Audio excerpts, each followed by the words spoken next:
Hello everyone, welcome back to another episode in another season of UC Organics. We've had quite a few changes this year.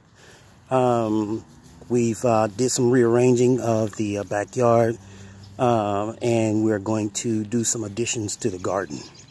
As you can see, we're just getting started. It is March the 27th, and we've already got our grow tunnels up. We're prepping our beds here, and the first bed we haven't done anything with yet. As you can see, everything is in its dormant state. We've got an apple tree here that's just starting to merge. As you can see, fresh leaves.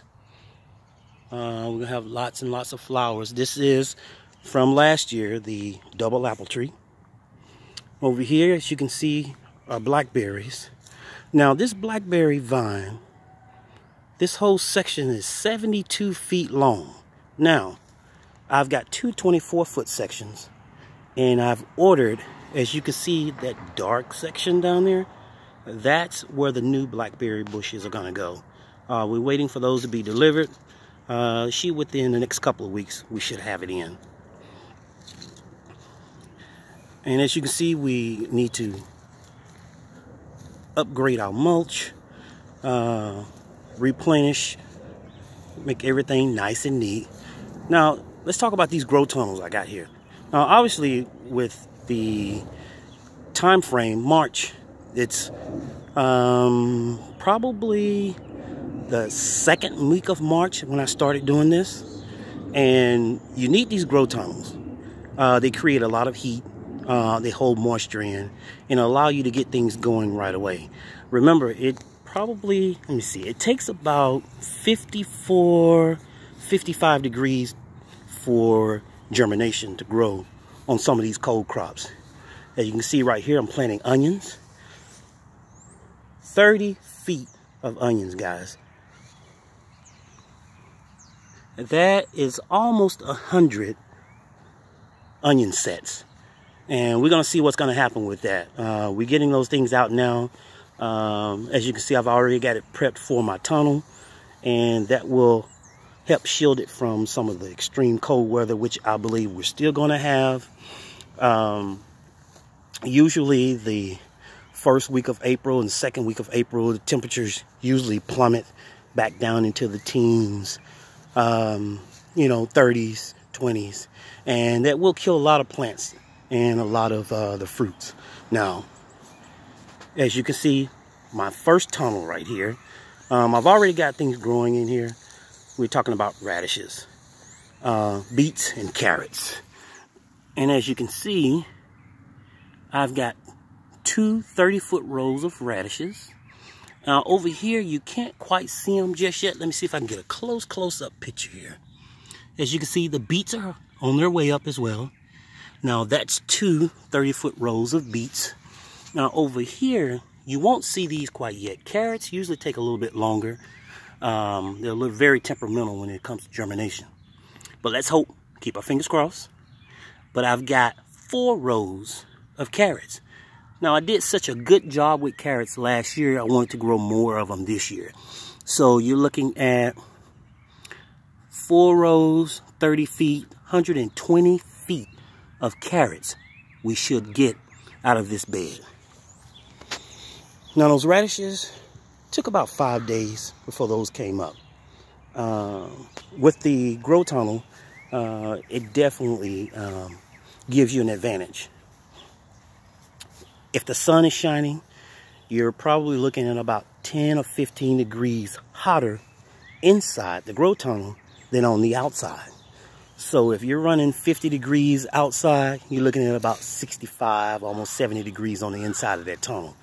But as you can see now, you have to be very careful because it can get hot as an oven in there. So if you get a 70 degree day, my God, you're talking about 90 degrees inside that tunnel, and that will scorch, cook, boil anything that you have inside.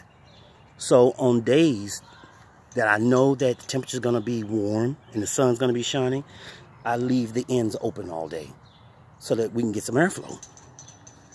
Okay, let's go around over here. We got raspberries. I did a little bit more trimming with the raspberries this year, get a little bit more organized. As you can see, they're standing up nice, straight. But check that out. Those are the raspberry vines for next year. They're already on their way out of the ground, emerging. I'm gonna do a little bit of fertilizing this year with the raspberries. As you can see, we got the new ones coming up for next year. That's where the fruit's gonna come from next year. These are the ones that grew last year. So we should get a decent amount of raspberries. Hopefully, if we don't get a nice cold spell and come through and kill these vines. All we can do is wait and see. Now here, as you can see, these are my grapevines. They're nice, bare, nothing on them. They've been trimmed to produce lots and lots of grapes. As you can see, the bed is nice and clean, organized. Now, talk about temperamental. Grapes, very, very temperamental. You see, the beds are clean. You know, they're all on the wire. The grapes are very temperamental when it comes to this type of weather. As you can see, it's very cloudy. So much moisture in the air. You have to be very careful because grapevines can develop lots and lots of bacteria. And that's detrimental when your grapes are growing. So you have to keep these things sprayed. I spray these with a copper fungicide about every 10 days, which I believe is the gestation period for powdery mildew, which is one of the bacterias that wreaks havoc on grapevines and grapes. So let's see what happens.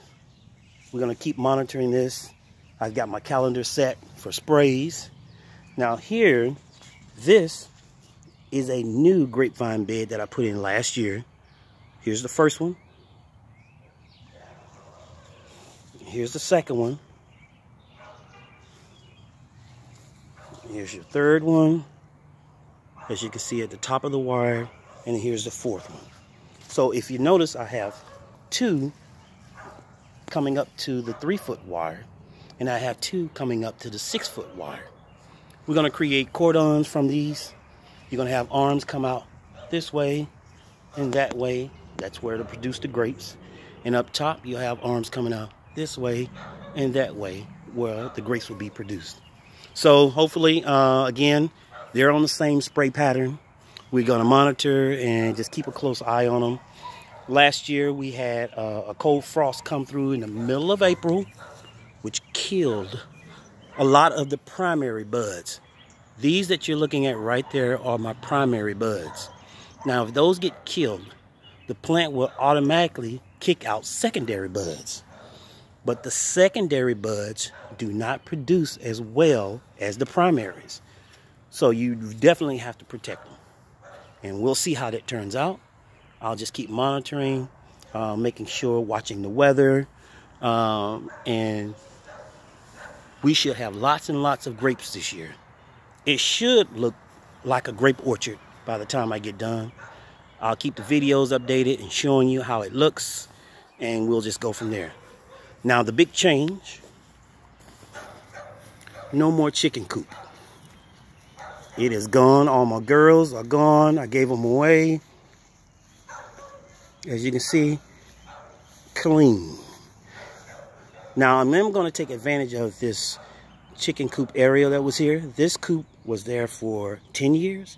So you're talking about fertile ground right here. Lots and lots of chicken manure. And it's been sitting here for a while, so it's already composted. As you can see, it looks like dirt. So what's going to happen is I'm going to extend these gardens this year. So next year, instead of having 30-foot garden beds, guess what, guys? We're going to have 45 feet. So I'm going to add an additional 15 feet on each bed. That one, and that one. Now, this one, I may not, because it's very close to that tree stump. So I may not come out with that one. We want to keep a little yard here with a little bit of grass. But that would give me quite a bit of growing space and a lot more to grow. So we're going to construct that during the middle of the summer this year, and we're going to get everything set up so that next year we'll be growing quite a bit. Now,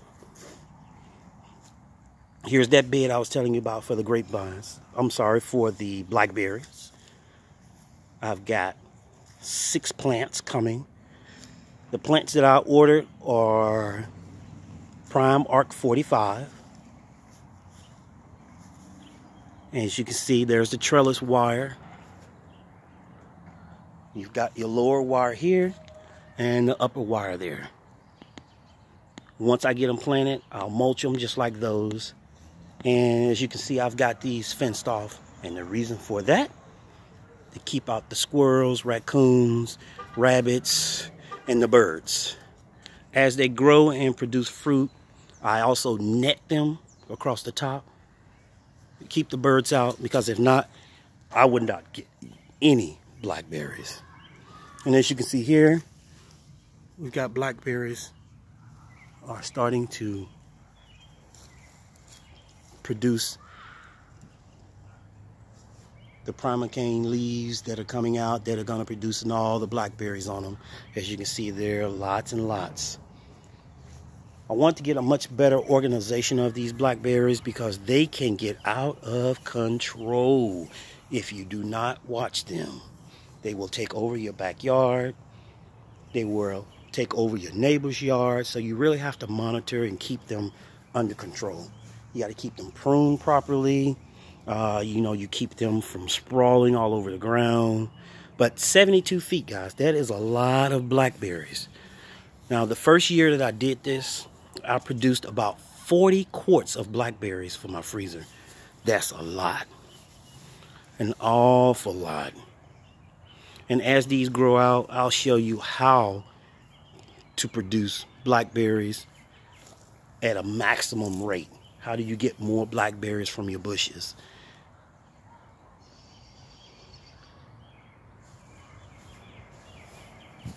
Now, let's see what else we got. Now, here's my cherry tree. Now, as you can see, this cherry tree has been trimmed to stay off this side, so I have a nice clearance here. Because if I let this cherry tree grow wild in the way that it wants to, I would not be able to get to this blackberry patch over here, and I would not be able to mow the grass. Now, this cherry tree is about 5 years old. And as you can see, it has a nice thick trunk. There's the rootstock. And I haven't had any issues with this cherry tree. This is a Montgomery, I believe it's called. Now, Montgomery is a bitter cherry, so this is the type of cherry that you use to make pies with. And as you can see, we've got blossoms and leaves all over this tree. It is ready for the spring to come out so it can do its thing. Lots of cherries gonna happen this year. Lots and lots. Last year I didn't do anything with the cherries. I just let the birds have them. I wanted the tree to get its roots real good and establish itself. So this is designed in about the height that I'm gonna allow the tree to grow, which is about 7 or 8 feet high. I don't want anything higher than that. But then you won't be able to pick the cherries. You need a ladder. It's just inconvenient. Very nice. Now over here, as you can see, this is the plum tree that I put in last year. Now this is a double plum tree. A double plum tree produces 2 different types of plums. Now I can't tell where one starts and the other one begins. It looks like here, looks like that's where the graft is, but I can't tell. We'll just have to wait and see what happens. But as you can see, it has blossomed out, lots of flowers. Now, because this tree is so small, I will not allow that many plums to develop on this tree. I'll pull 3/4 of it off. I want more growth on this tree. I want it to get just as nice and tall as that cherry tree. And it won't do that if it's producing all of those plums. So I'll trim it, pluck it back until there's probably 10 or 15 plums on here, and which will probably give you nice quality plums, decent size. But I want the tree to focus on growth, developing roots, and getting those limbs out so that next year we can have even more. Here's my cherry patch, strawberry patch. These are strawberries that was from last year. Now I finally got an opportunity to be successful with strawberries. I've tried over and over again to grow strawberries, just could not do it. I've tried buckets, I've tried gutters, I've tried a lot of different things, but as you can see, these are coming back from last year, and they say the second year is when you get the best and the most strawberries. We're gonna find out. So I built this bed specifically for strawberries, so we can see if we're gonna get as many as I think we're gonna get. This is 1, 2, 3, 4, 5, 6, 7, 8, 9. There's 10 plants in the middle, and it looks like there's about 8 plants on each side. Now the plants on the side are a different type of strawberry. It's called an Albion strawberry. And these up top, those are everbearing. Just your standard strawberry that you can buy in Home Depot, places like that. But these, I had to order those. They're real popular in Canada and out in California. They grow large strawberries. So let's see if we're gonna get some, and if so, I'll be munching on strawberries all summer long. Here I've got compost. These are scraps from last year. As you can see, there's product in here, which is just continuing to grow, but as I turn it, it'll die off and compost into dirt, and I'll use that in the garden. This was my watermelon patch from last year. I'll grow more watermelon this year in that patch. Not as many, since watermelon likes to sprawl. I'll only grow 2 or 3 watermelon plants in here and let them sprawl over and produce what they need to produce. Here we've got another compost heap. I'm going to cover these up, which is going to produce a lot more heat, which will allow me to compost faster, keep it turned, and keep it moist. And we've got probably another week before I prep this bed and get it ready for growing product as well. So now, using the grow tunnel allows me to grow a lot faster than normal. While other people are waiting for the temperature to stabilize, I can grow things while it's still cold. So that's the big advantage of using the grow tunnels. Very successful with it last year, and obviously being successful with it this year, as you can see. So I'm looking forward to the summer, making these videos, showing you guys all the things that need to happen, and I'll explain a little more how I'm setting things up, what I'm doing as far as the raised beds, how to rejuvenate them, how to maintain them, and how to grow delicious product. So growing your own food, again, UC Organics. This is a backyard, guys. This is not a farm. As you can see, I'm smack in the middle of an urban neighborhood. And that is why I named my garden UC Organics. Urban country gardening. So again, thanks for watching UC Organics, and I'll keep you guys updated and showing you the growth on how things progress in St. Louis, Missouri. Signing out until next time. Happy gardening.